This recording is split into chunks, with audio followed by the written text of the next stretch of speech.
కనుక మీకు అవగాహన లేకపోతే జీవితాలు ఘనంగా పెట్టడం అవుతుంది, మొత్తం నాశనం అయిపోతుంది. బంగారం లాంటి జీవితాలు మీది ఎదగాలి.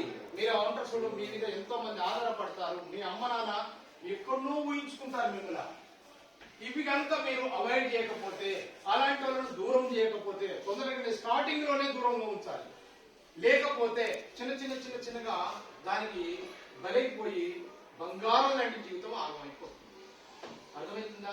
ఇక్కడ లక్షల డ్రగ్ ను సప్లై చేసే వాళ్ళు, గంజాయిని సప్లై చేసే వాళ్ళు హైదరాబాద్ లో చాలా మంది ఉన్నారు. సో యూనివర్సిటీలో, స్కూళ్లలో, కార్పొరేట్ స్కూళ్లలో, కాలేజీలలో దీని పరిస్థితి ఉంది. మీరు కనుక ముందుగానే పాసి కట్టి అట్లాంటి వాళ్ళను అవాయిడ్ చేసి మీ జీవితాలను కాపాడుకోండి. లేకపోతే మీ జీవితాలు బొగ్గు నాశనమవుతాయి. అది ఎంత ప్రమాదమో ఇప్పుడు తెలియదు. అలా దిగితే గాని ఏమి మళ్ళీ బయటికి రాలేరు. ఇక్కడే మన కాలేజీలో ఒక 3-4 ఇయర్స్ బ్యాక్ ఇప్పుడు ఆ పరిస్థితి లేదనుకుంటున్నాం, కానీ కొందరు సిగరెట్ తాగుతున్నట. ఇంకొకటి ట్రాఫికింగ్